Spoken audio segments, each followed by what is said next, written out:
Hello મિત્રો, હું કૈરવ ધોળકિયા ફરીથી તમારી સમક્ષ હાજર છું એક નવી વાત સાથે। હા મિત્રો, હિંચકો બધાના ઘરે હશે જ લગભગ। તો ચાલો આપણે હિંચકા વિશે સાંભળીએ। હોશનો હિલ્લોળ જે ખોયામાં જીવાય, રુદન મોકળા મને જ્યાં કરાય, એને મા સમાન હિંચકો કહેવાય। કુદરતે અમુક જ રચનાઓ એવી સર્જી હોય છે કે જ્યાં સારી અને નરસી બંને અવસ્થાઓ સાથે ખુલ્લા હૃદયે જીવી શકતા હોઈએ છીએ। એમાંની એક અજાયબી છે આ હિંચકો। નવજાત શિશુને પણ પહેલી ગિફ્ટ ઘોડિયામાંની મળતી હોય છે। મમ્મી અથવા દાદી હાથમાં દોરી પકડીને ખોયામાં બાળકને સુવડાવી હિંચકા ખવડાવી પોઢાડી દેતા હોય છે। મજૂર અથવા દરિદ્ર વર્ગ તો થડમાં સાડીનો કટકો કાપી બાંધીને પોતાના બાળકોને સુવડાવી દેતા હોય છે। કેટલાય તાપ અને ટાઢક વચ્ચે હિંચકામાં એ બાળકો મોટા થઈ જતા હોય છે, એની ખુદને પણ ખબર નથી હોતી। હિંચકાની એક ખાસિયત છે કે એક ઠેસ મારીને પછી હવામાં જાતને મૂકી દેવાની, આપમેળે આપણે ઝૂલતા થઈ જઈએ। કેવી નવાઈની વાત કહેવાય ને કે હિંચકા પર બેસીને આપણે કોઈનો ડર નથી હોતો। વર્ષો પહેલાં ઘરની બાંધણીમાં હિંચકા માટે તો ખાસ આંગણે અથવા ચાલીમાં જગ્યા રાખવામાં આવતી, જેથી સાંજે દાદા પૌત્રાઓ સાથે હિંચકામાં ઝૂલ્યા કરે। રાત્રે દંપતી પોતાના મનની વાતો હિંચકે બેસીને કરે।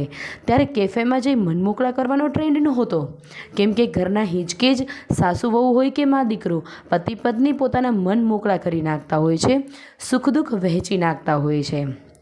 જિંદગીભરના વ્યવહારો આ હિંચકામાં બેસીને નક્કી થતા હોય છે।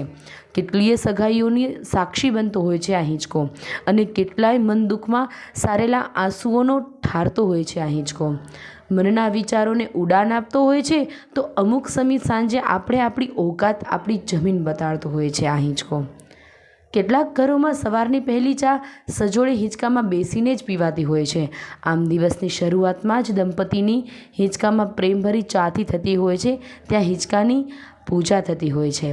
વળી નોકરી અથવા અન્ય કારણોસર જ્યારે ઘર અથવા શહેરનું સ્થળાંતર કરવું પડતું હોય ને, ત્યારે હિંચકાનો અસાંગળો લાગવા લાગે છે। અને ફ્લેટ કે ભાડેના મકાનમાં આંગણું ન હોય તો છેલ્લે ગેલેરીમાં પણ નાનો હિંચકો વસાવવો જ પડે છે। ઘણીવાર સામાન્ય વસ્તુ વગર પણ આપણે આપણા જીવનમાં કંઈક સતત ખૂટતું હોય એવું લાગે છે, એ સામાન્ય જરૂરિયાતમાં હવે હિંચકાનો સમાવેશ થાય છે। હિંચકામાં પણ હસાય છે અને હિંચકામાં રડી પણ શકાય છે। આવી તો અનેક હિંચકા વિશે વાતો છે જે ખૂટી નહીં શકે, અને ક્યારેક હિંચકામાં જ સાથે બેસીને કરશું, હે ને? અને હા, ક્યારેક દીકરીને આણામાં કંઈક નવું આપવાની ઈચ્છા થાય તો હિંચકો ગિફ્ટમાં આપજો, જેમાં બેસીને તમને યાદ કરી શકે, તમારાથી ફોનમાં વાત કરી શકે, મોકળા મને પોતાના પતિને વહાલ અને ફરિયાદ કરી શકે, ત્યાં જ બેસીને પિયરની હૂંફ લઈ શકે। તો આવી કંઈક હતી આપણી હિંચકાની વાત। ફરી મળીશું નવી વાતો સાથે અને નવા અંદાજ સાથે।